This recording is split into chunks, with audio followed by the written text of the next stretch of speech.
Mr. Hanna, Mr. Evans. do you have the details of the mission prepared before we start recording? I do. Okay, so how about you tell me what was James Bond's assignment before we start? In this mission, we go all the way back to the very beginning, when Bond first became a 00 agent.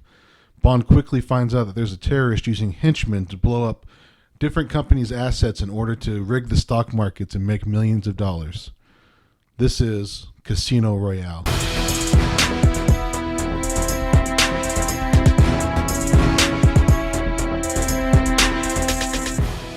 And welcome to another exciting episode. Actually, thank you so much in letting us return back to Bond Never Dies. I am your agent, Jeremy, along with my other agent, Travis Hanna. Travis, it's been a while, man. We're back. It has. We gone through 20 Bond films. 20. And there's a new one on the horizon. Right. We have we gone through the Sean Connery. We gone through the Roger Moore. Roger Moore is probably the longest arc out of all of them, but we got through it. And then we combined Timothy Dalton, the Pierce Brosnans together and everything like that. So based on your opinion right now going through this, how does this voyage has been treating you? How's these missions been treating you? It has given me a new perspective on Bond. Maybe it's watching all of them. Maybe it's me getting older. But it's my perception of Casino Royale has definitely changed. Okay. I feel like this voice been literally up and down. Like, it's like there were some really great moments, then there's some down moments that were hilarious, then we're back up again. And full of surprises on the way. You know what I mean? Just like there are some scenes that I either forgot or is so totally unexpected for me. Like, that they actually made that happen in this movie. You know what I mean? Yeah. And I think another thing that really stand out to me, of course, is the production. The production of these films is how they, evolved over those course of those movies was pretty fascinating. Well, and the crazy ideas. They definitely went to a lot of locations in this one. They did. They did. But also not as silly with the one-liners. Yeah, there's one or two in there. Yeah, so we're going into the very last Bond so far. We don't know. Our goal is to end this series, kind of ending it with Daniel Craig, who's now the recent Bond. Now, maybe down the line after the new Bond is whoever they chose and they gone through his course, maybe we'll come back and maybe do episodes for that, maybe. But we always planned it for Daniel Craig to be the last one. So this is like. Well, and I think this is his last one. It is, because they really had to beg him to come back. Yeah, so by the time you listen to this show, the movie will be coming closer to you. I think they offered him $99 million. They really want him for one more. They really want him more, and it's funny because they didn't get the same director either. I guess he was like, I can't do another one, man. So it's gonna be interesting to see what this new director does. But Daniel Craig's.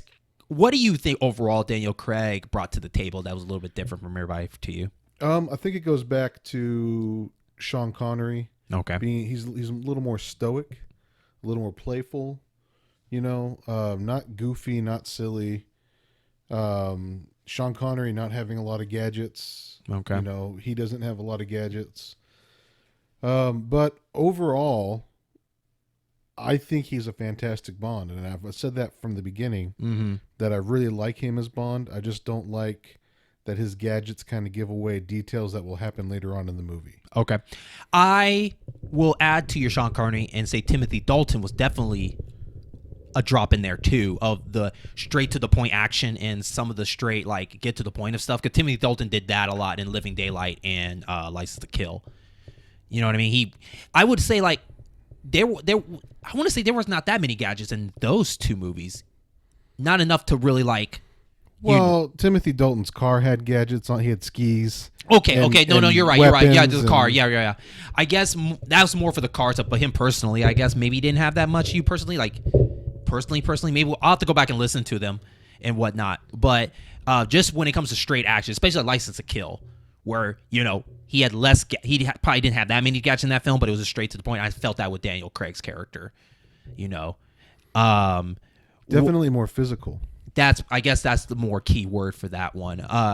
Yeah, I like Daniel Craig as this Bond. I think out of everybody in here, I think I kind of like the roughness of him. The roughness, even in his talk. Like, his talk is a little rough, but I kind of like it. Because, this is supposed to be the Bond that kind of like started it all, right? He's supposed to be the person that becomes Bond, and then we see him get started. Yeah, he's not posh. Yeah, so we're seeing him kind of rough around the edges and slowly learning to be a little bit smoother, I guess.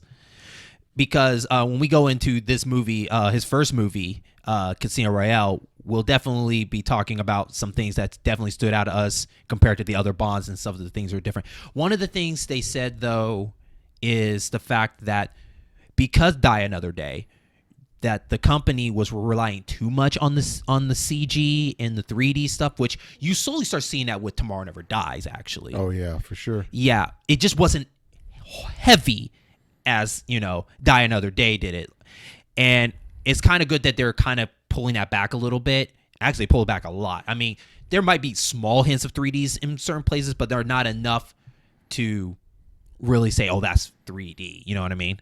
Maybe more in the stunts and stuff like that. I'm always for practical effects over CGI. Right. So they actually did a couple of things that were pretty clever. At the beginning of the film, when Bond kills his second guy to become a 00 agent. Right. Like, the body goes back so fast that there was no need for special effects. Right. Because like, that dude just got killed. Yeah. Right? Like, there was no need to add blood. There was no need to focus on the scene or what his body looked like as a result of Bond shooting him. It just, he shot him and it goes right into the intro. And two more things. And one, we mentioned off recording that this series of Bonds had more of a very obvious connection. Like, it felt like one movie in, when you see the next movie, it picks up right where it went. Quantum of Solace literally picks up right where this one ends. Yeah, and then as we go further into Skyfall and Spectre, so like when the new movie comes out, No Time to Die, it makes me want to go rewatch Spectre, which we'll be doing. So I'm ready to see where they're going to kind of pick up. I heard it was like 5 years down the line. I'm not 100% sure. I don't know.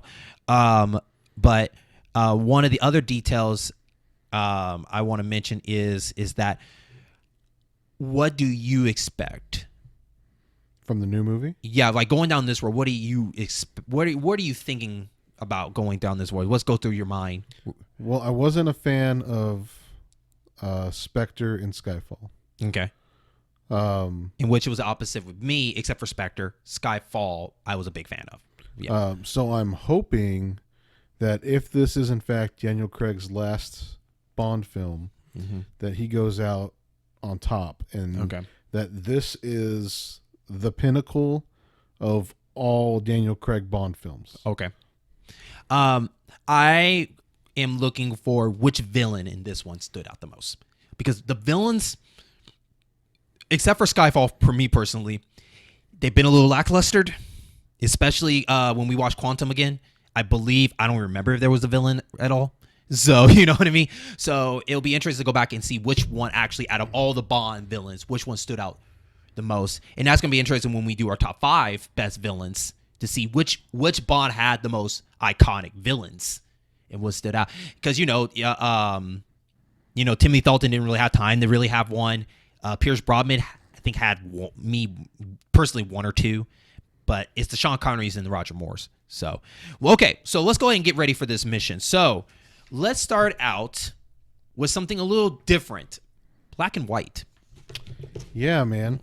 I compared it earlier to like Wizard of Oz. Like, Bond is in the real world, and the movie starts out with us following this guy, go into a building, go up an elevator, and enter a room, and Bond is waiting for him. And they're having a discussion, and the guy makes a comment about him sending a 00 agent. And it cuts to a flashback of Bond fighting this guy in a bathroom, still in black and white.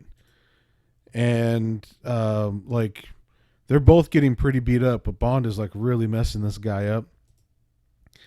And alludes to the fact that he ended up killing him. And the other guy talks about, in order for someone to be 00 agent, they have to kill 2 people. So Bond has already killed one and admitted to it. And the guy is about to make a comment about The second kill is easier, and before he can even finish that statement, Bond shoots him in the head. So let me ask you this before we go on. When he pulled out the gun on Bond at first, right? And he finds out it's empty and Bond is holding the magazine in his hand in that scene. Do you think, looking back at the gun, did the gun have any kind of ammo in it at all? Like a fake magazine in there? Because he picked it up like he was fully confident there were bullets in here and not feel like, hey, this felt a little lighter or not. Maybe that's just the unanswered question. So it just depends, man. So I have concealed carry. Yeah. And anytime that I'm where I feel comfortable carrying, I always have one loaded. I have a lot of friends that do not. Okay. And you know, they feel safer not having one already in the chamber. The thing is these guys are professionals. Right. You can feel when a gun doesn't have a magazine in it. Okay, yeah, that's what I was going to say. Yeah. Bullets have weight, but it's just part of telling a story. Right? No, I know. It's just a funny thing. It's just right. Like it didn't ruin it, but it was just interesting. Like, he just never like picked it up. Like, this seems lighter. But like going back to the Wizard of Oz theme, like he makes his second kill, and it cuts right into the intro, and it goes from black and white to color. So he's no longer in the real world; he's in Oz. Right. He is now in the Bond world. Right. Welcome to Bond Never Dies. And so we go right into our intro with the visuals and the music. So let's go ahead and start out first with your favorite, the visuals. Yeah, this is. If I'm correct here, this is one of your personal favorites or the favorite. This is the favorite. So far, right? So far. Okay. So far. I really like what they did here. In fact, I even think the show Mad Men copied their intro off of this. Okay. But just having the different suits from playing cards as bullets and throwing stars and weapons, and then you have these silhouettes running around, so you have black and red silhouettes fighting each other, and you have black and red suits of cards kind of contrasting. So a red guy will get shot by a club, or Bond will kill a guy and he'll turn into a bunch of diamonds and hit the floor. You know, it's a really, really fun to watch. Yeah, this is probably the most CG I would say you get from the whole movie, because you can kind of see with the fighting, there's a little bit of CG in there and everything like that.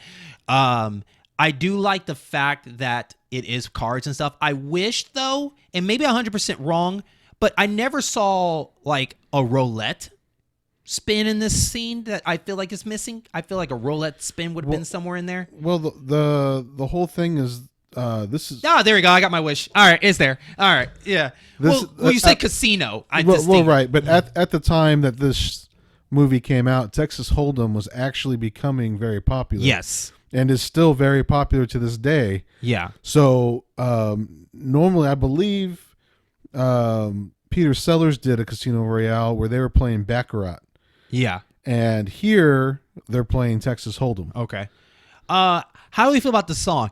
The song didn't get me. The song is actually, I think, one of two movies where the song doesn't say the movie title. Because the song itself is called "You Know My Name." Yeah.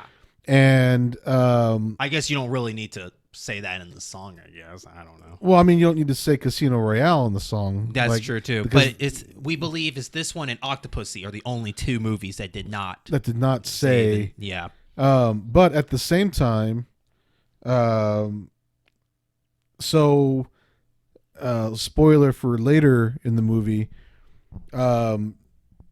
they don't play the actual Bond theme, the full theme, until the very end, where he tells a guy that he is James Bond. Right. So the beginning of the movie is "You Know My Name." Mm-hmm. The end of the movie is a confirmation, and then we get the Bond music. Okay. So it's pretty cool. Okay. So let's go straight into the movie, into Mabel, Uganda. Yeah. Am I saying that right? Uganda? Through this whole series, I've been missing a lot of things. Uganda's the one you had to question, not the MBALE. Mbel, I killed it. I killed it. I was like, I'm going Mbel. I'm sticking with it. Hey man, I'm with you, but I'm just Uganda's the one that you had to question. I don't know, man. You know, if you've been following the show, I mispronounce so many things. so I've been trying to practice, make sure I get these down. It's kind of close to the end now. Right.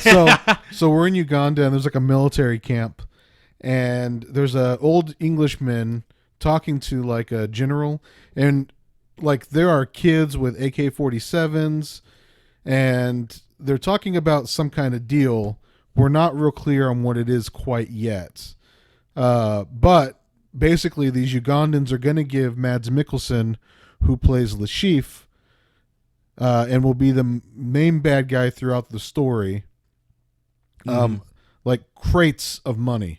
Yeah, and automatically, the one thing you could definitely stand out about him is his right eye has a bit of a scar in there. So apparently, he's either blind in that. Yeah, it looks like he's got cataracts in one eye. So and he also bleeds out of the tear duct. Yeah, and automatically there is almost close enough that could have been suspicion. That could have been Blofeld at first, not knowing the name, because Blofeld had the same issue. At least the old Blofeld had that issue. So that would have been an interesting little twist that maybe that down the line. But yeah, that's one thing I definitely noticed about it. I was like, oh, he has that thing like Blofeld does. And like I said, this is a reboot of the Bond series or a prequel. People are still arguing about that. Yeah, but it very well could have been just to make a familiar, make it familiar for all the fans, right? But after he gets the money, he makes a phone call telling his accountant or somebody, we never really know, to sell some stocks off. And the accountant tells him that would be a bad move because the stocks are doing very well. We don't know at this point what the stocks are for. We find out about halfway through the movie, but then it cuts to Madagascar. And there's some people betting, a large group of people betting on a mongoose and a cobra fighting. And Bond is there with another agent, and they're tracking this guy who gets a text message that says ellipsis.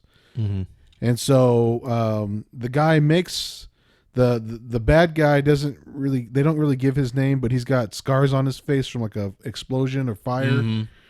And it turns into a chase scene with parkour. And why was it a chase scene? Because his partner didn't understand that the guy saw his phone sticking up, and he was just looking obvious. Well, he had his he made it a little too obvious. Regardless, he had an earpiece, and it was like the FBI following somebody and having their right. And Bond pointed out, I was like, put your hand down. He can see it, and he caught wind of it, and he started running. And yes, it becomes this is a parkour scene, and it's a fantastic scene. Oh yeah, no, this is actually, I think, my first introduction into seeing anything like parkour.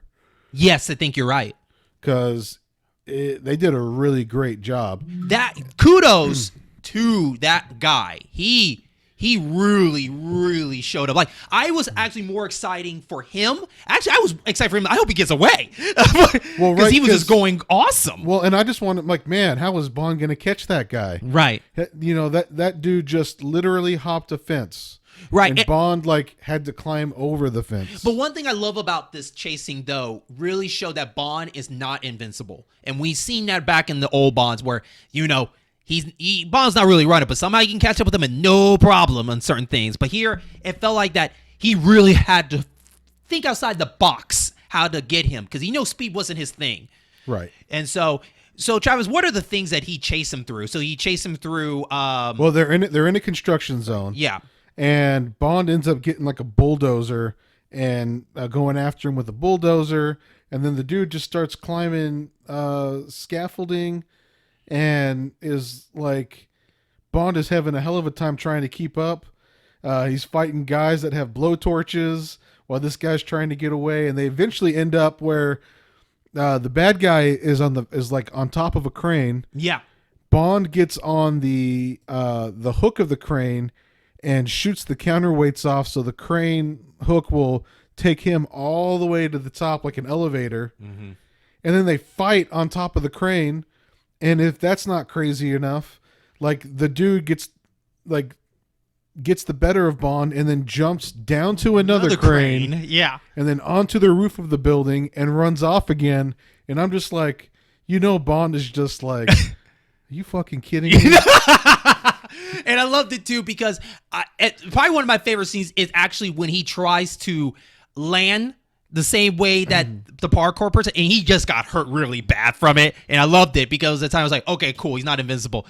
But I'll give him the credit, like he got up and had to run. That's Hollywood power. But kudos on that part. That was an awesome scene. And I don't think any Bond has had that intense of a scene. We have never seen a scene that intense. No, and I mean this whole scene is just enjoyable to watch. Mm-hmm. And so from there, they're making their way back down the building, and he is just jumping from, elevator to elevator all the way down. Bond is just trying to, I guess he's trying to find the nearest holes in the construction so he can just start getting down quicker than him and meet him halfway. This dude straight leaped onto the top of an elevator and then leaped onto the other side, like in one motion. Yeah, man, this is...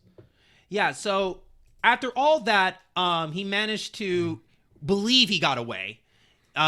He ends up making it to I want to say, is this the embassy? It's the embassy. He makes it to an embassy, and Bond is on the back of a truck and jumps the wall that's covered in barbed wire to get into the embassy also, and he catches up with the guy talking to another man and starts fighting both of them, and eventually grabs the first bad guy and is dragging him through the building as an alarm is sounded.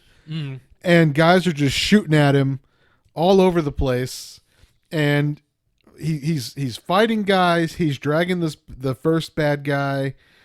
He's getting shot at. I think he gets shot like once or twice even, and it all ends with him in a courtyard, and this dude surrounded by guys with machine guns, and Bond lets the guy go, drops his gun, and then pushes the guy over, and then pulls out another gun, shoots the first bad guy in the head, blows up some gas tanks, and then escapes with the first bad guy's backpack. Yeah.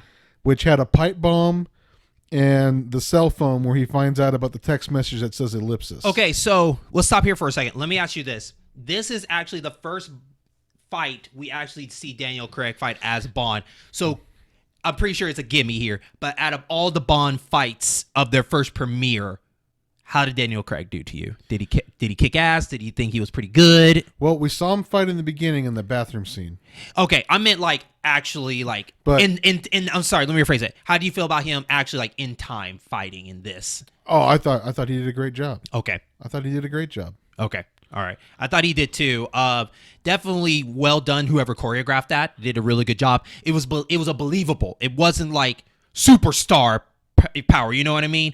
Where they're over dramatic with the destructions and stuff. It was really him really holding it down for himself and making smart decisions pushing the guy forward as kind of like a decoy and then shooting the tank and disappearing. So he didn't overstate his welcome. I guess that's what I was looking for. Right. No, he was in, he got trapped and he got out. Yeah. Well, after all that, it cuts to a yacht and a woman climbing out of the ocean or sea and onto the yacht. And when she walks in, Mads Mikkelsen or Le Chiffre is playing poker with two people and has the top hand. And then he gets a message from his right-hand man. His right-hand man is, I believe his name is, hold on, people. I don't think it matters, man. Go ahead. He doesn't have any talking lines. Yeah, you're right. He's really just an He's extra. a ball-headed guy, isn't he? Yeah, he's just an extra. Yeah. His right hand is ball guy. Yeah, go on. So Grant number 2. he basically tells Le Chiffre that the bomb that was supposed to go off in Madagascar didn't go off, and he sees surveillance footage of Bond in the courtyard. Yeah. So we go right back into MI6. Yep. This is the first time seeing MI6 so far. Yep. M is leaving a meeting, and she is mad because Bond is on the front page of the newspaper about the embassy explosion. What a rookie. Right? And so she is... she basically, her superiors got mad at her, so she's mad at Bond. Mm-hmm. And then it cuts to Bond, and he's in a room, and he's taking the SIM card out of the phone he got from the pipe bomber, and he's tracking it, and he finds out that it was sent originally from the Bahamas, specifically an island called Nassau. Mm-hmm.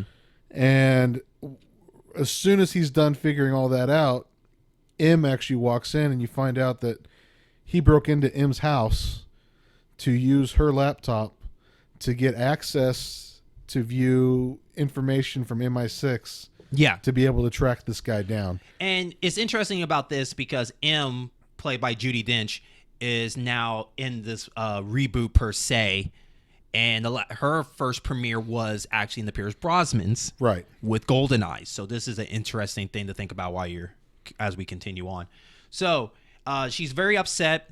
And, you know, she basically kind of gives him a nice, like, lashing about, like, you know, you're not doing a good job being an agent, you know, all this and that. You say, like, you're good, but you're too rough around the edges. It seems like you don't really think about or care about anything. You just want to get in and get out, and you're not understanding the situation. And then after that, she just says, don't ever come in my house again. Well, she tells him basically to get out of her sight. Get out of her sight. Take a few days. Yeah. Go somewhere else because you caused too much damage already. Mm-hmm. And then right as he's leaving, she says, "Oh, and Bond, don't ever break into my house again." Right. So we go right into the Bahamas. That's right. And I want to say, I'll have to look at it later, but I'm trying to think, is this his second time at the Bahamas? I want to say. I'll have to go back and look. He's been... GoldenEye. There we go. All right. Yeah. So. I found this very interesting. So, Bond is actually driving a Ford Mondeo. Yes. Which really shows the times that Ford Mustang was really big in the Sean Connery era. Yes. You know, Ford did a lot of the cars there. So, saying that this is kind of a throwback to that era of Bond, like Ford he's even driving a Ford here. Right. So you definitely can tell they're doing little bitty shout outs to the classic stuff as they go in. Right. So he ends up at a country club, and this is actually a pretty good scene because this pompous dick thinks that he's a chauffeur and throws his keys to him, and Bond is like, "Okay, yeah, I'll park your car, no problem," and pulls it into a lot and just backs it right into a guardrail, and then just walks away. Yeah, with the alarm going off too. Yeah, that just throws the keys down. Right. It was a pretty good scene. And so he makes it up and inside, and he's basically trying to see. I think he's trying to get footage of what happened. Well, he's trying to ID the person who sent the text message. Yeah, that sent the text message. So he knows that a text message was sent, and he knows at what time the text message was sent. Now, what I find really funny is they were in Madagascar when he got the text message. The dude's cell phone says he got it on July 6th, and it shows a time. So now he's in the Bahamas, and he's looking at security footage, and he's looking at the same date at the same time in a different time zone, and ends up finding the guy that sent the text message. That is weird. That doesn't make sense at all. No, it doesn't. Oopsie.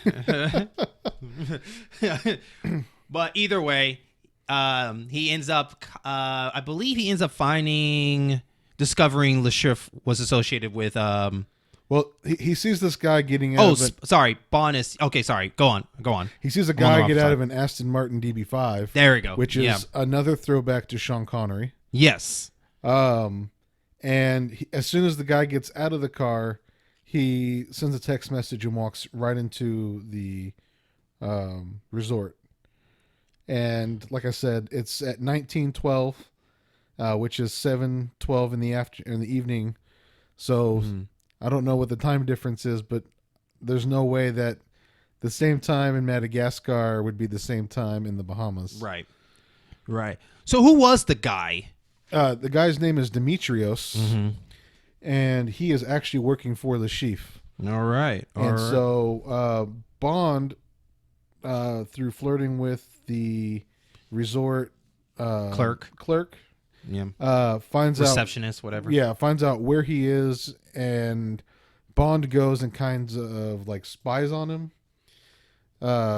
and eventually sets up to go play a poker game with him. Yeah. That was, and definitely, I believe the fan service was the whole walking out of the beach while he was doing his landscaping and whatnot. Fair is fair. Halle Berry walked out of the beach. I wonder how many movies, because Honey from the first one, she walked out of the beach too. Yeah. Maybe that was homage to that. There's homage. Yeah. But it turns out they're tracking Bond, and they find out that Bond is in the Bahamas. And so he sets up this poker game with Demetrios, and this really beautiful lady comes in. Salone? Yeah. You want to call it Salone? Yeah. I'm not sure if it's Salon or Solange, because there's a French theme. I don't speak French, so Salone sounds good. Yeah. Anyway, Demetrios kind of dismisses her, and she just goes to the bar. And this is kind of a weird scene, because they're playing Texas Hold'em, and Demetrios like goes all in, and so does Bond, or unprovoked tries to add more money to the pot. Yeah. And then like isn't allowed to, because it's not already on the table, but his car keys are on the table. So he's like, fine, I bet my car. Unprovoked. And that wasn't established that he didn't have enough, so he put the car in there, or he was just trying to put up or shut up, like, I'm better than you. You put my car on here because I feel confident I can beat you, I guess. Yeah, it was really weird. Okay. Anyway, so Bond wins the DB5, and Demetrios gets called away, and so Bond goes and picks up the car and pulls it up front, and Salon is getting ready to get in the car, and Bond pops out. And she's like, oh, that's why he was so pissed off. And so Bond offers to give her a ride, and she kind of plays coy for a little bit. And she's like, oh, Demetrios won't like that. And he's like, well, what if we don't go back to your place? What if we go to my place and have a couple drinks? And she's like, all right. So they get in his car, and he literally drives in a circle because he's staying in the resort. Yeah. And they go up to his room and kind of fool around a little bit. But while all this is happening, Demetrios is actually at the docks on Le Chiffre's yacht. And they're talking about what happened in Madagascar and why it didn't work out. And Demetrius tells Le Chiffre that it doesn't matter that it didn't work out because he's got other guys that they can use. Right. So then it cuts back to Bond and Salon, and Bond is kind of flirting with her and questioning her at the same time. And just basically, he was really trying to get information from her. Right. And so Bond asks her about the phrase ellipsis. She doesn't really tell him too much. Or is she, like, do you think she's playing dumb, or she really doesn't know what it is? I think she legitimately doesn't know. Okay. But while they're fooling around, Demetrius calls her and says that he has to leave town. And so Bond takes the opportunity to say, well, if we're going to be here all night, we need champagne. Right. So he calls room service while Salon goes into his bedroom and he orders champagne, and he ends it saying no for one. So so essentially He leaves Salon and goes to chase down Demetrius, who is now in Miami. So they're in the Miami airport, or they're in Miami, Florida, and Bond is following Demetrius around, and they end up at an exhibit that has the human bodies. I'm sure you all have seen these. They're like human bodies that don't have skin. You can just see their muscles. Yeah. It was a traveling exhibit at the time. I think it literally went everywhere. For people that don't know, this in this movie it's called Body World. So they call World. it Body World in this one. And so fancy. So anyway, Bond watches Demetrius put this keychain. It's like a brass keychain with a number down on a table where there are skeleton or bodies that are posed like they're playing poker. Mm-hmm. And while Bond is observing him, Demetrius actually comes up behind him and holds a knife to him.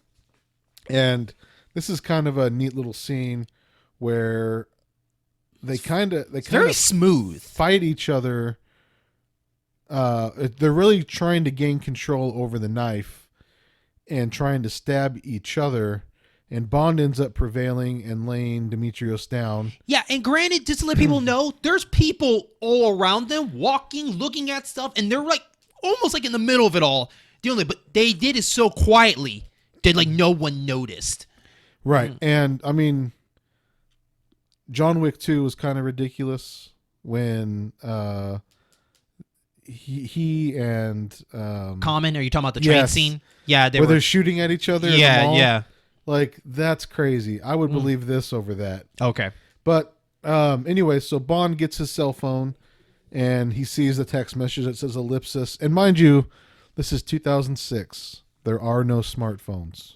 Yep. They're all like Nokia bar phones, flip phones. Mm-hmm. So there's no fingerprint to unlock the phone. There's no passcode. The phones are just phones. Yep.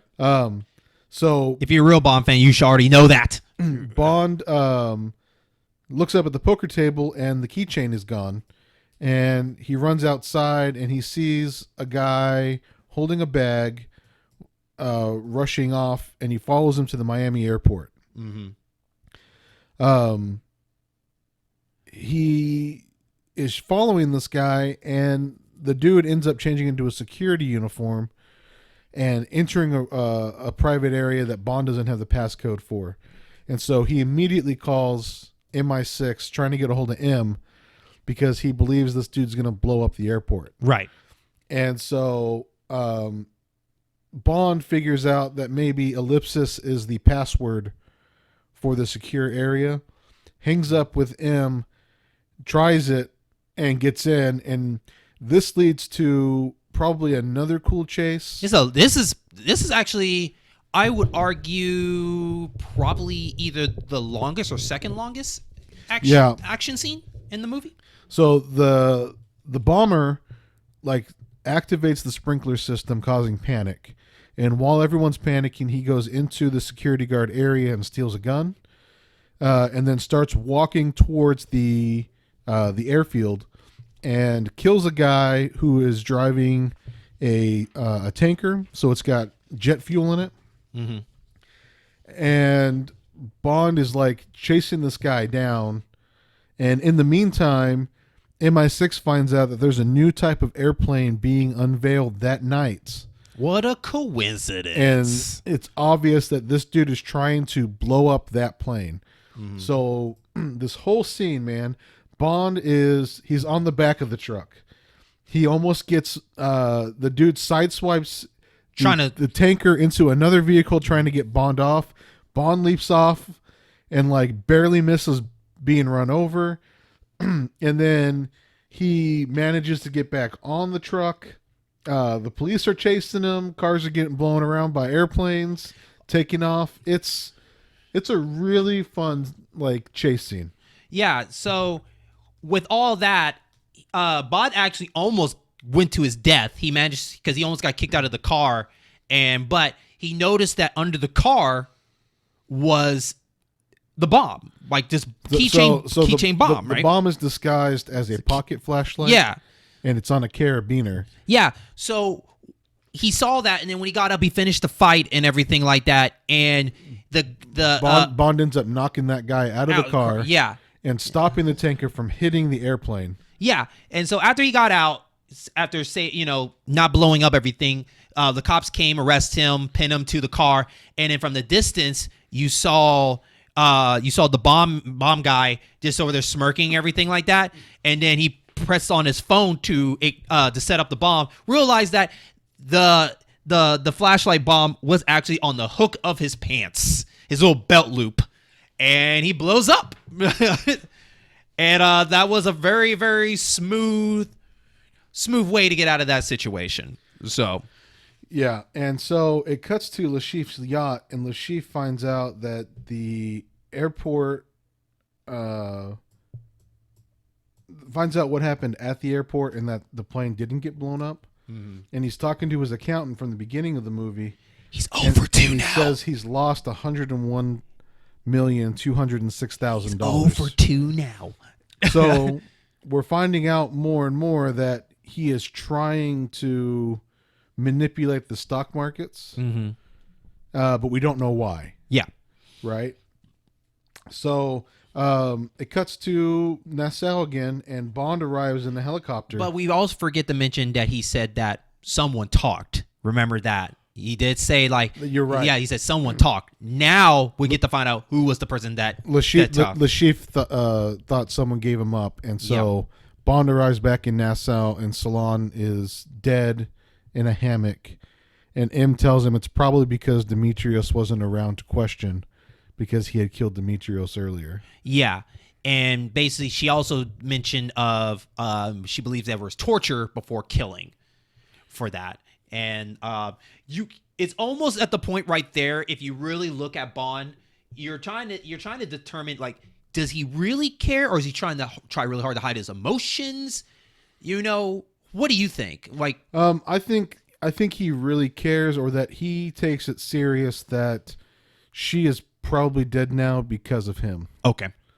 And so maybe what M said at the beginning of the movie isn't so wrong. Right.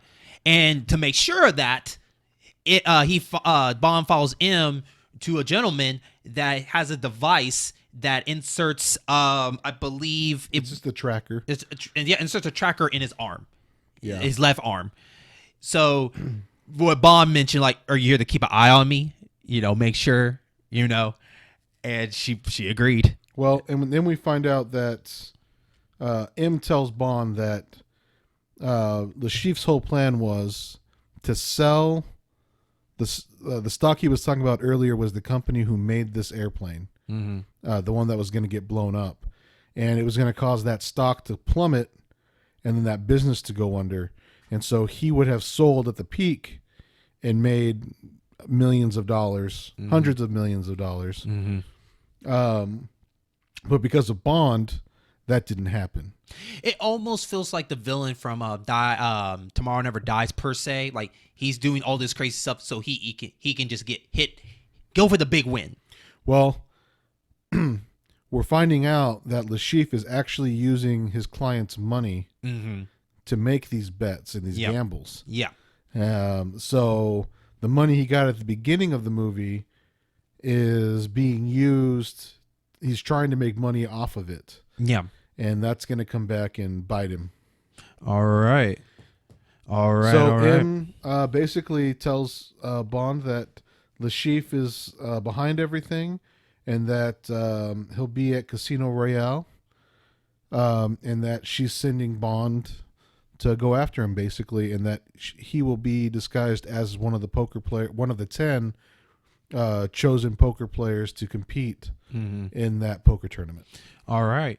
Well, let's go ahead and pause the mission for a minute, go to a break, and then when we come back, we get into really the second mission of this. The rest of the movie. Yeah, man. The rest of the movie. And it's all poker. Yep. We'll be right back.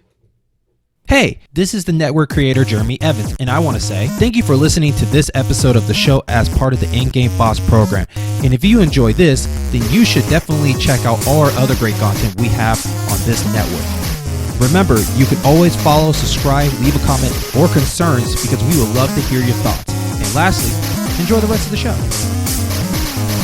And we're back. Thank you for enjoying the break. I am your agent once again, Jeremy, along with Travis Hannah. It's time for part 2 of this movie and part 2 of this mission. And we start out with a train. Yep. And on the train, Bond is introduced to Vesper, who is the love interest for the remainder of the film. Mm-hmm.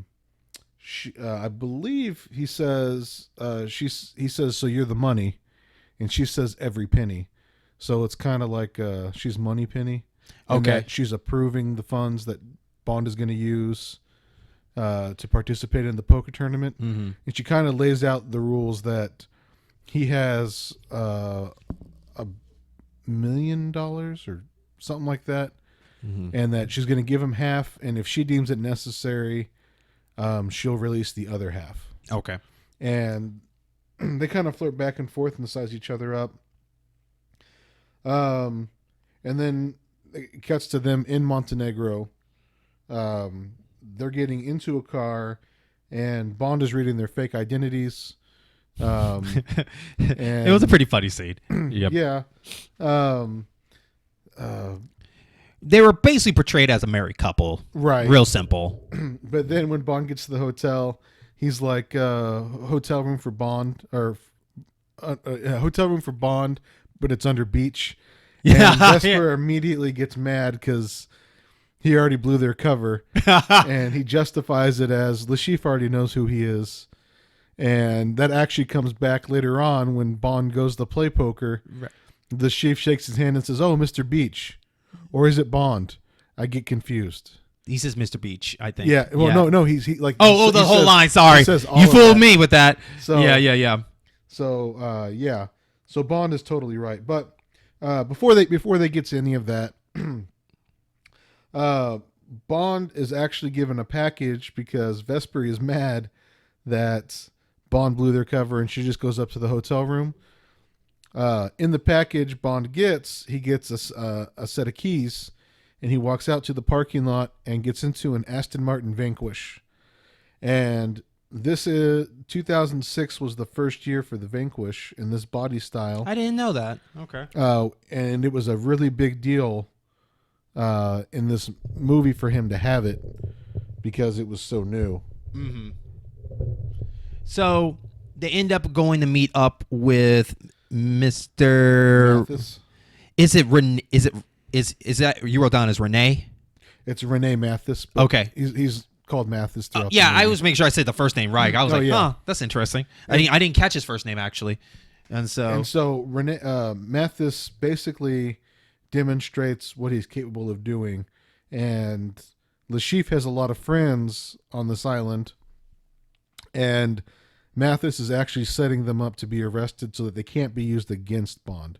Mm-hmm. So while they're eating, the chief of police is arrested in public to demonstrate the kind of power that Mathis has. Okay. And so from there, they go back to the hotel where Vesper is getting ready for the night, and Bond brings her a dress to distract the others. Now, I want to ask you this because of this. Do you think that idea came from when Stallone came into the scene and the other poker thing? When she came in with her dress, Bond was distracted for a second, sitting down. I didn't even think about that, but maybe. Yeah. So he's learning along the way and incorporating what he's learning. So that worked on him. Maybe it'll work on the other players.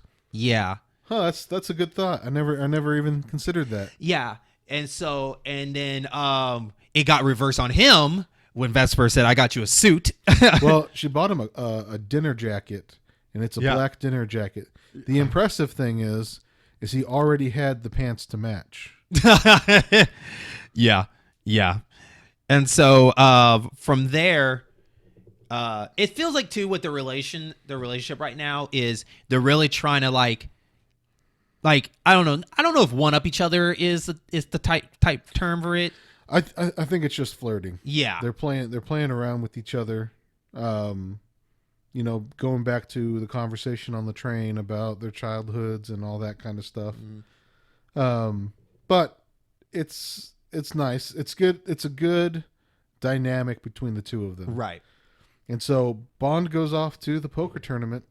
This is a beautiful casino, dude. Oh yeah, it's freaking beautiful, dude. All the sets or all the locations are just awesome. Mm-hmm. And so Bond walks in. He's greeted by Le Chiffre with the whole Mr. Beach, or is it Bond? Mm-hmm. And then they're playing, and Vesper enters the room, but on the wrong side on purpose. And Bond is like, "I thought I told you to come in where everyone else could see you." And she goes, "Oh, was I supposed to?" Yeah. And so she goes back to the bar and is sitting with Mathis and orders a drink. It's funny too because I feel like Mathis and Vesper kind of feel like they're kind of like the announcers of this poker game, because they'll sit down like, because Mathis will go around like, okay, so he just put in all the stuff that's worth $15 million. Do you think he'll get it? Well, yeah, it's definitely for the viewers. Yeah, because we can't see the chips. They've got these little placards that count as money that we don't use here in the U.S. or I've ever seen used here in the U.S. Mm-hmm. So he's just helping the viewers understand how much is on the line. Right. Now, are you a Texas Hold'em person yourself? Speaking on poker, are you a fan of that? I am a fan of that. Okay. So it was pretty cool that it got implemented in this. I wasn't a fan until I had seen this. Okay. And then I happened to play with some people who played it once a week, and okay. I mean, okay. This is 2006, so that was 14 years ago. Okay. All right. Continuing on. So Bond asks for the barman to come by, and he makes up a martini. And oh yeah. And everyone else is like, "Oh, that sounds pretty good. I think I'll have one." And Le Chiffre is like getting frustrated. It's like, are we here to play or not? You can tell he's in a rush because he's like, I want to get this over with. I want to get my money and I want to go. Right. I have stuff to take care of. So at the poker table, we're introduced to a gentleman who has an American accent. And later on, we find out that he's Felix, and he'll play a big role. Before you go on, I do have a question about the main villain. I don't know. He slipped my mind. What's his name? Le Chiffre. Le Chiffre. We didn't mention about he might have asthma or something because he uses like an inhaler. We didn't really mention that. We see him use it quite a couple times.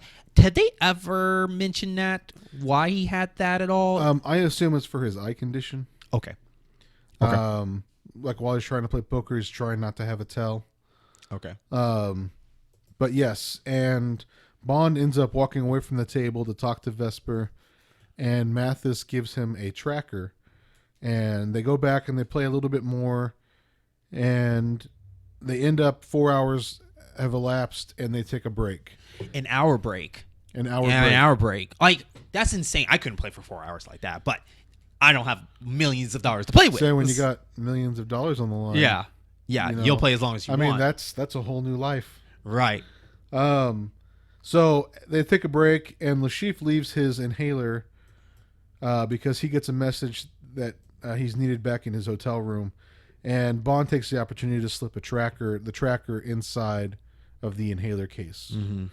And so Le Chiffre goes upstairs, and his girlfriend is standing out on the balcony, and he walks out and says, "What's so urgent?" And she apologizes immediately, and wouldn't you know it, there's two Ugandans there with giant knives trying to figure out what the hell happened to them, all the money he gave them. Yeah. So basically, it must have been, I don't know, I want to say, has it been like a week almost since they haven't heard from him, I guess? It's been a couple of days. He hadn't respond back to them. That's why they came to him. Well, they never actually said But Bond is tracking him on the cell phone and is getting ready to go kill him, I think. And he hears a struggle happening in the hotel room. And so he tells Vesper to go back to the hotel room, but the elevator's taking too long. The Ugandans are like, well, we're going to cut off your hand since you stole, but you need your hand to play poker. So they act like they're going to cut his girlfriend's hand off. And they eventually leave, pointing out that Lashif didn't even try to stop them from hurting the girlfriend. Yeah. And Bond and Vesper get stuck in the hallway as the Ugandans are coming out. And they're making out in the doorway, and one of them notices the earpiece in Bond's ear. Rookie! Right? I mean, it's foreshadowing all over. Right. So one guy comes at Bond. So Bond runs into the stairwell, and one guy comes in, and Bond immediately throws him over the stairwell, and he falls. This was a to good his fight death. scene. And then you have this close quarters combat scene where the Ugandan has a machete. Bond is trying to fight him. He's trying to keep Vesper safe at the same time, and they are literally fighting all the way down the stairs. Yeah. And it is brutal. It's a good fight scene. It is a really good fight scene. And so, and then it kind of ends up where they end up wrestling on the ground. The Uganda guy he was trying to reach for the gun that was dropped on the ground earlier. And right when he was about to grab it, that's when Vesper came up. Like, she was so scared that she didn't know what to do, but she just did it out of instinct, and she just went for the gun and just started banging his hand on the ground until he let go. Right. And then Bond at that time was having him in a chokehold. Right. And it almost looked. It's hard to tell if he knocked him out or did he really kill him. I guess he killed him. Well, if you hold it for too long, you can kill somebody. So I guess he killed him. You have to be careful. Yeah. So he ends up calling Mathis. Well, Vesper is freaking out. Yeah, and he tells her he tells her, go get Mathis and tell him that I've hidden 2 bodies down here. Yeah.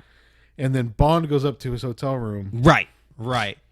But it's funny too because Vespa it just didn't register yet because she was still frightened. It took 2 times to yell at her, go get Mathis. Well, I think it's clear that she's not used to this environment. She's not. Most Bond girls are not. Well, but I've never seen a Bond girl react this way. This seems more real. Yeah. Like someone who's never seen a dead body or never had to fight for their own life or their life was legitimately in danger. I think that's a real reaction. She has, she's trying to figure out what is this real? Yeah. And so she goes to get Mathis, and Bond goes up to his hotel room to get cleaned up. And he's drinking some scotch to calm down. And he eventually makes it back to the poker table where the chief points out that Bond has changed his shirt and asked if it was because of perspiration. And Bond gives him a quick one-liner about crying blood out of your eye. Yeah. But it's not a very long scene. And then Bond ends up back in the hotel.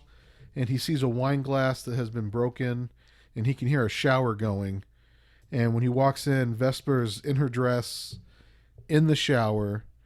And so he goes and he sits down with her, and she comments that no matter how much she washes her hands, she can still see blood. Mm-hmm. And so Bond just kind of comforts her.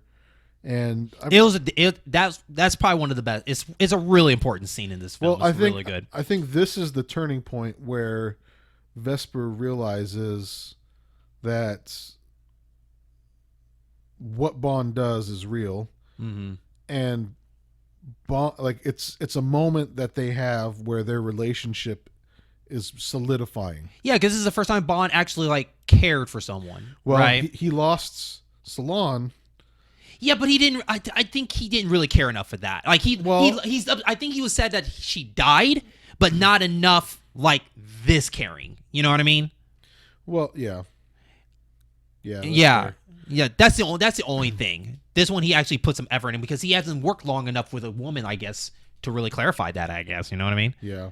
And so it cuts to the next morning, and Bond is getting dressed, and Salon is in bed asleep, and Bond walks out on a balcony, and Mathis is there, and they're staring down from the balcony on this guy being questioned by police officers, and so Mathis picks up his phone and makes a call, and the dude's trunk starts ringing on his car, and the two Ugandans are in the trunk, and so what has happened here is Mathis has set up another friend of Lashif and made it look like he had two dead bodies in his trunk, so that he was no longer a threat to Bond. Right, man, Mathis, that boy dangerous. Shoot, he should have been the villain. Ooh, that boy dangerous. So, are we going back to the tables? We are going back to the tables. Back to the tables. So Bond figures out Lashif's tell, and this time around, there's a really good hand on the river and in the flop. And so it really is, if you have, it's really easy to make a full house. Right. And so Lashif has already demonstrated that he can run the statistics in his head based on his cards and the cards that are on the table and the way the other players have played, that he can determine who really has the better hand. Right. He keeps giving that tell, and Bond believes that he's bluffing. Yeah. So Bond goes all in, and it turns out that Lashif has figured out that Bond knew his tell, and while Bond had a full house with kings and aces, Lashif had 4 jacks, and ends up wiping out Bond the second night. Yeah. And so this kind of devastates Bond, and he's running everything through his head and trying to figure out what happened. Well, at the same time, too, this is Bond. You could tell that Bond himself, even through all the series of all the Bond does not like losing. No matter what, he does not like losing. He's too competitive for his own good. And so he's running everything through his head, and he's thinking about what just happened, and he's outside, and Vesper goes out there to talk to him, and he tries to convince her to release the rest of the money so that he can buy back in, and she just flat out tells him that she can't do it. Mm-hmm.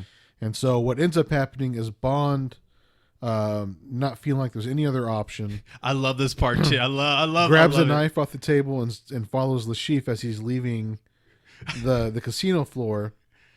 But he's stopped by Felix. Now, before you go to the field, I love the fact that the way they edited it, it felt like it was just it's really quick in the moment. He's like, all right, fine. And he just grabs the knife. He's like, I'm just going to go kill him. And right. that's all I can do. Right. I'm going to stop this terrorist right now. So Felix tells him that he's basically just bleeding chips, and that if he can't afford to buy back in, that the CIA will pay for him to get back in on the condition that they get to take Lashif in and not MI6. Mm-hmm. And so Bond agrees. Yeah.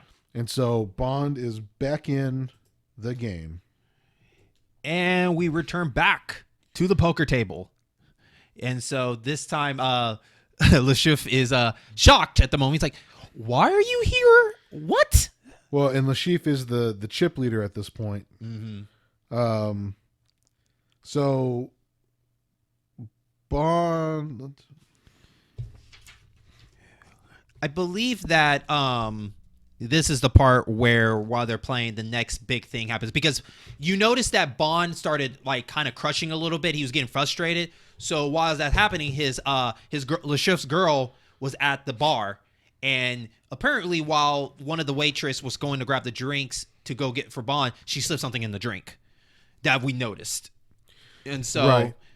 So the drinks were being passed around, and Bond, was looking back at Vesper and taking a sip. Because Vesper looked like she's pissed. She's pissed at Bond because it's just the way he talked to her earlier about, I need that money.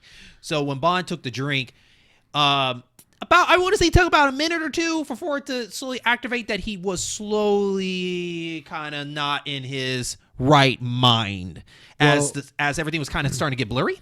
He started having chest pains and so he immediately assumes that his drink was poisoned, and so he excuses himself, and he grabs some salt off a table, and he basically creates a high salt content water mixture in an effort to make himself throw up.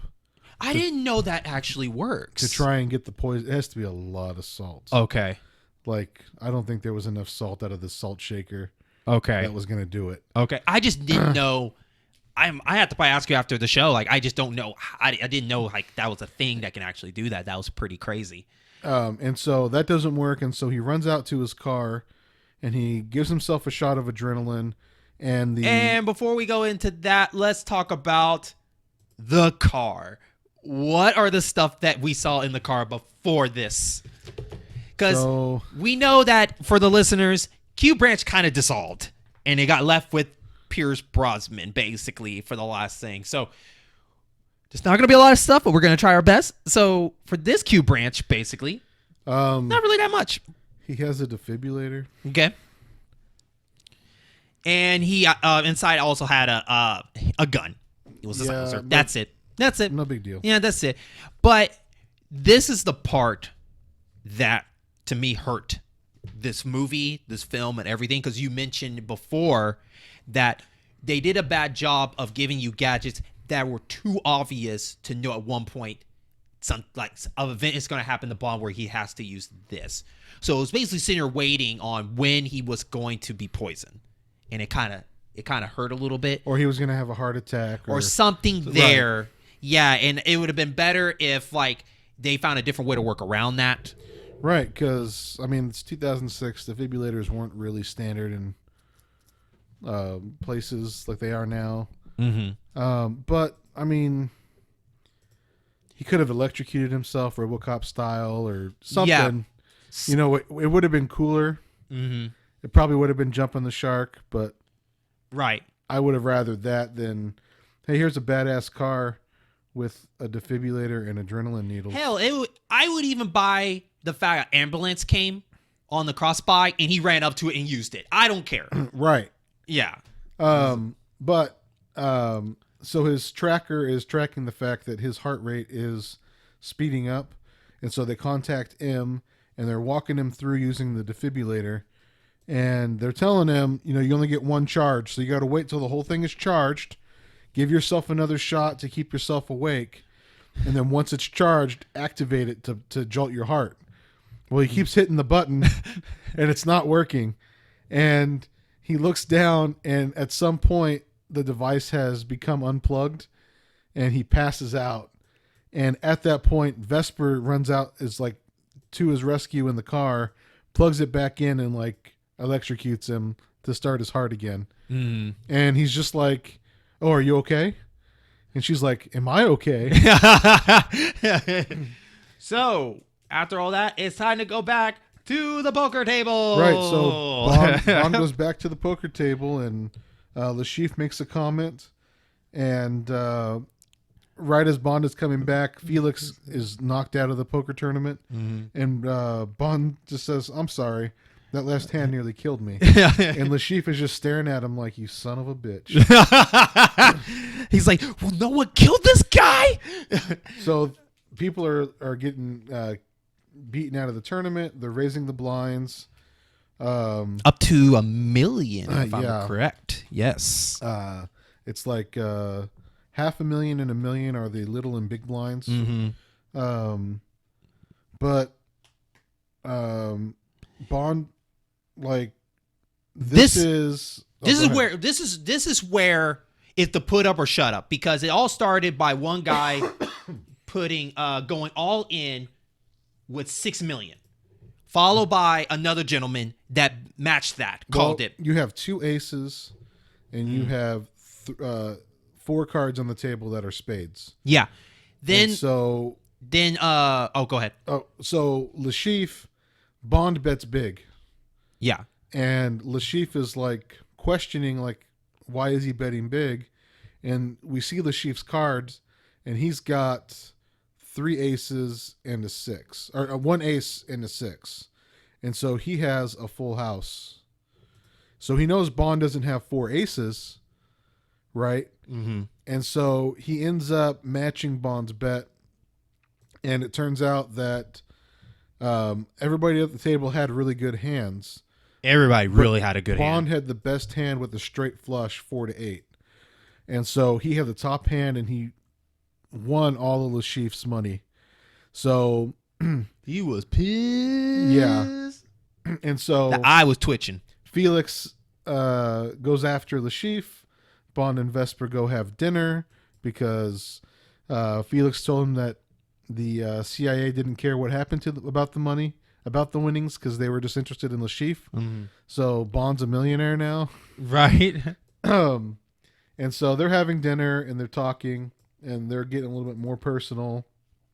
And Vesper gets a text message from Mathis and goes to see what he wants. And Bond is sitting down and he's putting stuff together from the evening. And he figures out that Mathis actually is the one who told Le Chiffre about the tell. Mm-hmm. And so that's how he got tricked and beat out of the poker game.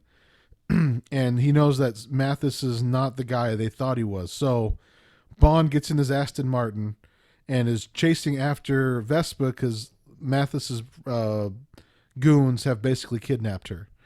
So they're doing this car chase through the countryside. It's dark. Bond comes up over this hill where his car is actually off the ground a couple of inches.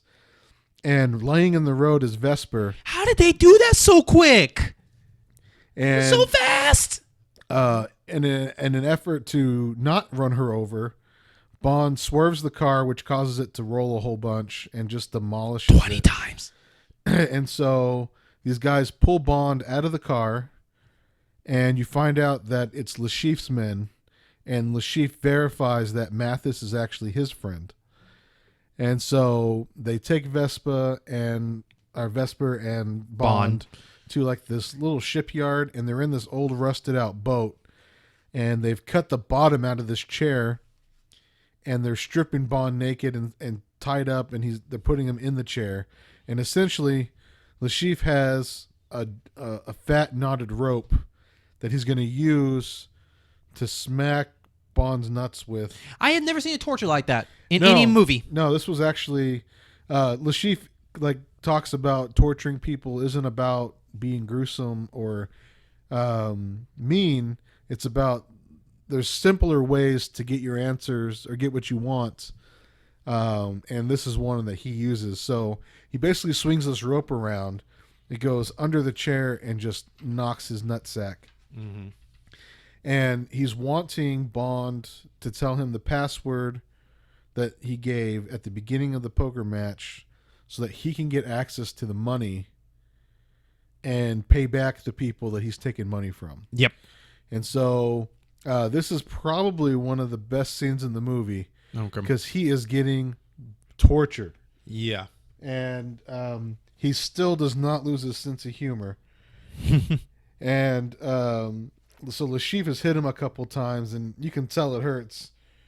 And so hurt that he I feel like that he has to find some way to block out the torture. So that's when he would yell, but he'll start laughing, he'll start smiling really hard, acting like I want some more, really trying to wait to not show his fear.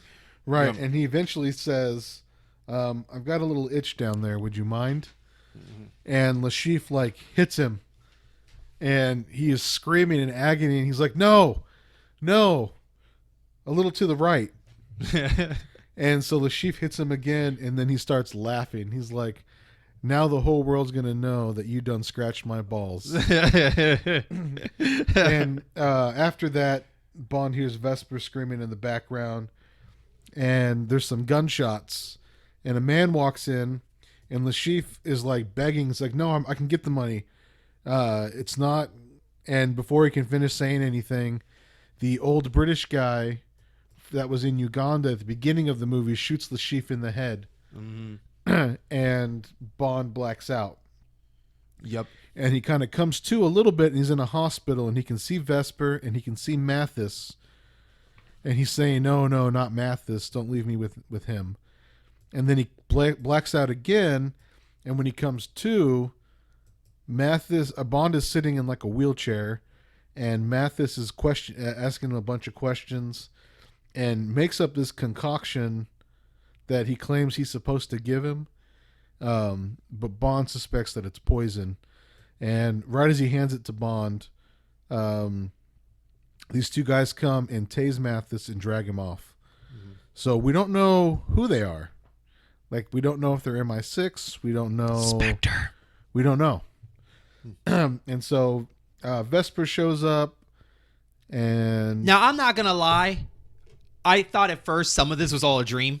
yeah, it's The way they did it felt like he's going to wake up at one point because none of this is believable right now to it's me. just because it's a bunch of like quick scenes. So he quickly wakes up, and everything's blurry in the hospital. Yeah. Then he's in the middle of a conversation with Mathis. Yeah. And then he's sleeping, and Vesper is like sitting on top of him, you know. Yeah, and she's kind of acting kind of unusual at that point because she was really like, really talking really nice to him and all this kind of stuff. So that's when I start kind of getting full like, is this still a dream? Like, Right. he's Is still on the he ship? hallucinating? Yeah. So Bond, so one of the guys from the poker tournament shows up with a briefcase, asks Bond to enter the account number that to his bank and the password. And so Bond enters the account number and has Vesper enter the password, which is her name. And she starts crying and saying that Bond has more there's more of a man in Bond's pinky than there is in any other man that she's ever met. Yeah, and then he's followed back. I think he said like, That's because my little finger can do. yeah. And so, now, honestly, to tell you the truth, this could end here with him and her bonding it, and then credits roll. But that's not the end. That's definitely not the end. And why is that, Travis? That's because they're in love now. Yes. And they end up bonding it in one of the rooms in the hospital. Mm-hmm. And then it cuts to them on the beach, and Bond talking about running away and leaving MI6, and Which that was really interesting for me. But go on. yeah. So after that, it cuts to Bond confesses his love to Vesper, and then they're in Venice. And while they're in Venice on a boat, just kind of going through the city, Vesper sees a man wearing a hat, and he has a missing eye. So his eyeglasses have like a super dark lens in them. Mm-hmm. So he obviously only has one eye. Yeah. And her whole demeanor changes. And it cuts to... Almost felt like some time is up or something. Right. Yeah. And so Bond is steering the boat, doesn't really notice, and it cuts to them in the hotel room, and they're fooling around. And Vesper asks him what time it is, and that she has to get to the bank so that they can transfer the funds. But she tells him to go get supplies for their trip. She sends a text to her company saying that she's going to be gone for a month. Oh, you forgot one other thing. Him quitting. Oh, Yeah. So That's back right. back on the boat, we forgot to mention that Bond basically put in his, resignation. Yeah. He sent him an email yeah, saying that he resigned from MI6. yeah, because this next scene is going to be setting that up. Okay, Yeah, 100%. Yeah, So they agree to be back in 30 minutes. Bond's in the hotel room waiting, and M calls him. And she says, I got your email, but we'll talk about that later.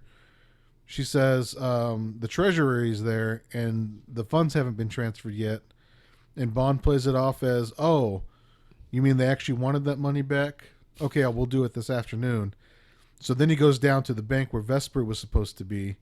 All right, he looks at Vesper's cell phone that she left in the room, and there's a message that says meet in 30 minutes. Mm-hmm. And so Bond runs down to the bank, and he's looking around, and he sees Vesper walking off through like alleyways and whatnot. And so he's following her, and she gets to an area where there are some guys with guns hiding out. So he takes one of them out, and Vesper is actually meeting up with the guy with one eye. And he spots Bond and holds Vesper as hostage. And at gunpoint, really, at gunpoint. and it becomes a giant shootout. Yeah, basically. Yeah. And he says, the one-eyed guy says, holds a knife to her and says, "I'll kill her." And Bond says, "Allow me." And right when he's about to shoot both of them, the whole gunfight breaks out. Yeah. So, he's dragging her further in. It looks like this building that they're at, they look like they're doing some remodeling, construction, fixing up stuff. So they're going kind of deeper into the building and stuff. Bond is, of course, following them and everything like that. And when it gets to the point where he's busting down through the door and everything, actually before he busts down the door, he noticed through a hole under the door, because it's like a wooden door. He noticed this, I guess, what you would say, it's like kind of like a I don't want to say it's a canister. Well, no. So because the city of Venice is built on water, yeah, a lot of these old buildings are sinking, and so they're being renovated. Yeah. And so they're airbags to That's help the word, support yeah. the building. So he shoots the airbag that just goes into this giant like just this giant pressure explosion. And everybody's wiped away, and he makes his way in there, and basically, he's trying to make his way up. But as they're doing this, water's rising up this building. The building is slowly starting to sink because they're destroying the airbags. Yeah, and meanwhile, Vesper is somehow got caught in the elevator. I guess I don't know if it got broken down or got something happened there, or he got thrown in there. She jumped in there for safety. Okay, I didn't see that part. And so Bond is like fighting all these guys off, being shot at. The briefcase with all the money in it is all over the place and eventually falls into the water. Bond ends up killing everybody, and the elevator that Vesper in ends up starts falling into the sea. And she ends up locking herself into the elevator so that Bond can't get her out, because she feels terrible for what she did to Bond. Mm-hmm. And so we actually watch her drowned. Which we never seen a Bond girl do that. We never seen a Bond girl I don't know if we ever seen a Bond girl just straight die right in front of us like that. But it's a pretty intense scene, man. Yeah. They did a really good job with this. But Bond ends up eventually so when we say elevator, it's an old school elevator that has like the scissor lattice. Mm-hmm. So you close the door on both ends and it latches shut. And that's the way it is all the way around. Like you can see through the whole thing. Yeah. So Bond breaks that gate down and pulls her body out, but he can't save her. And it cuts to Bond holding her and trying to bring her back to life. Well, he gives her CPR. Yeah.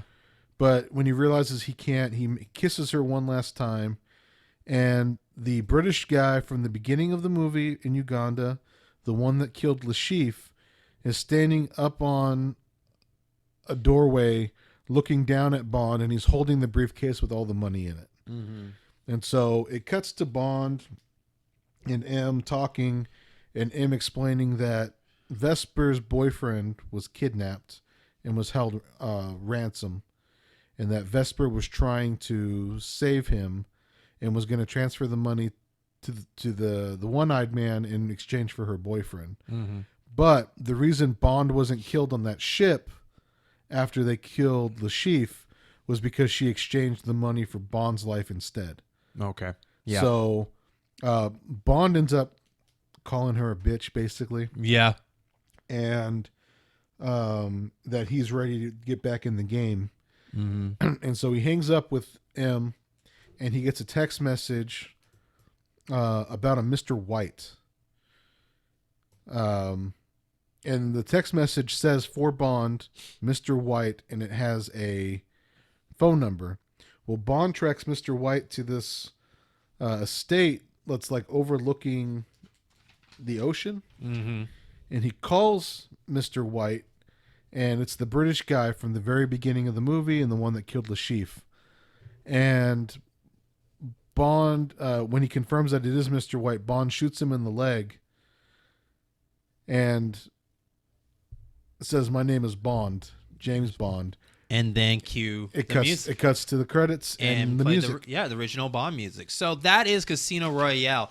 So overall thoughts, how'd you feel about it? Okay, so originally I didn't like this movie. I've seen it about 5 or 6 times, and I think after watching all the Sean Connery stuff, all the older Bond films, identifying all of the homages, excuse me, identifying all the homages that they left are put into this movie. I feel like they're trying to take the best out of all the Bonds. Okay. And so he's not proper, right? Yeah. He's rough around the edges. Yeah. But he's still a gentleman, and he's got one-liners. He's serious, but he's playful. Mm-hmm. And maybe that's what I like the most about Daniel Craig as Bond. Overall, like I said, I still wish the gadgets were better. Yeah. But it's still a good movie, and watching it for the 5th or 6th time, 14 years after it came out, I think it holds up. I enjoyed this film. Maybe it was a little bit long. It was too long, a little longer than it should have been. But it is what it is. Finding out that the same director that did Casino Royale also did the same thing for GoldenEye, which GoldenEye was a good film too. So you can kind of start seeing some mix and matching some of the things that he did. Especially like GoldenEye has some really good action scenes, as we see that get implemented in this one. I think everybody's role was good, and I don't know. I wouldn't say none. I don't think there's anybody that overstayed their welcome. I think they were enough screen time for what they did and moved on. But overall, I think right now it is a contender in the top 5 for me. It is a contender right now so far. But I don't know where it's at. It might not make it there. I don't know yet. We still got a lot more to watch. But it's... I wouldn't say a lot more. We got 3 more. Yeah. And then the new movie. Yeah, so we only got 3 more left before we can find out if it makes it on there or not. But I'm excited for that. So let's go into how we feel about... well, we already kind of discussed how we felt about Daniel Craig doing this film. You know, he did a really good job. It fit him. Like you said, you feel like Daniel Craig really was the full package. He is like the ultimate Bond, combining all the other history Bonds together. Like, I think we got it. I think this is our $1 million man. Or is it $8 million man? I don't know which one it was. $6 million. Yeah, $6 million. Wow, I was off. So, but we feel like he did a good job. This is a great start for him. Hopefully, we'll see how much that carries over to the next one. Bond girl, how do we feel about Vesper? I like her. I think they were trying to... I consider this a reboot. Okay. I don't consider it a prequel. Okay. Simply because the timeline, like there's more modern stuff in this one. Yeah. Than there would be when Dr. No came out. Right. Right? So I think along those lines, I think Vesper was supposed to take the place of his wife. That we saw from Your Majesty's Secret Service. Correct. Mm-hmm. And was mentioned after that in other Bond films. So I think they went ahead and just did the whole he fell in love in the first movie, so that from here on out, he's never going to fall in love again. Mm-hmm. You know, he lost the love of his life, you know, which is another homage to the previous Bond films. Mm-hmm. She, I thought, was a believable character. She wasn't a badass. Mm-hmm. She didn't fight anybody. Her job was to distribute money, and that's what she did. And she got caught up in some stuff, some of Bond's work, and it traumatized her.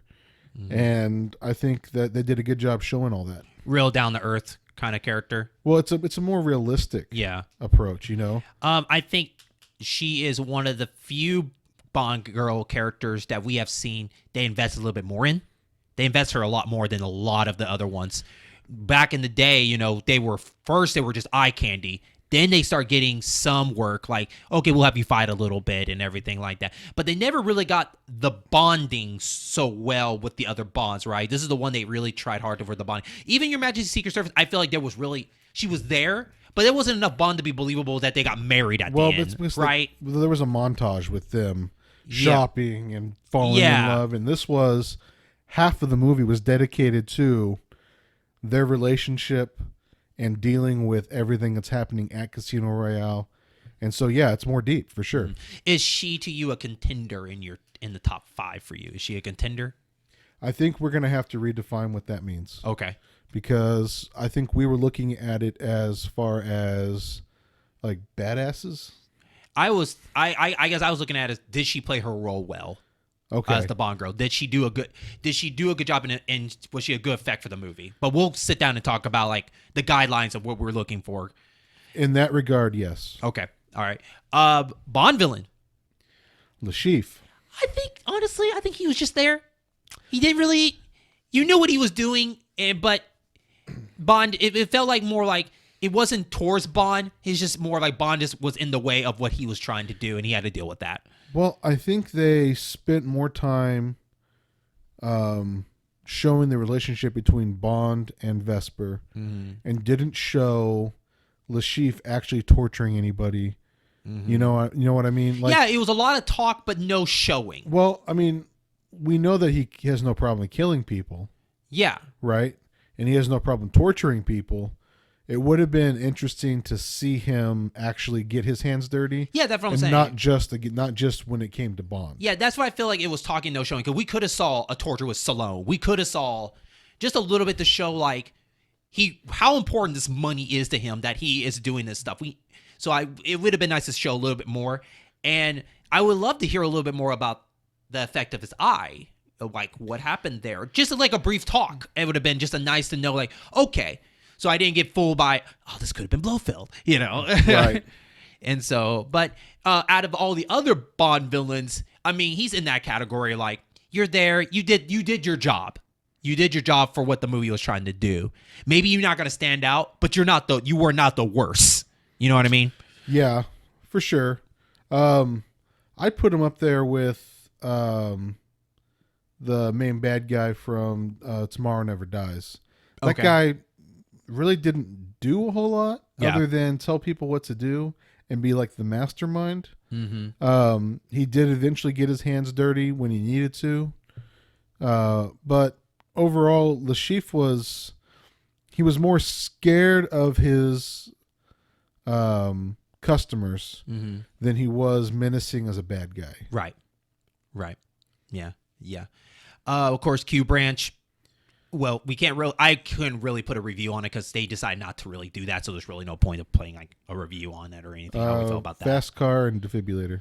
Yeah, I mean, defibrillator did hurt the movie a little bit for me. I agree, but not enough where it's still not a great film.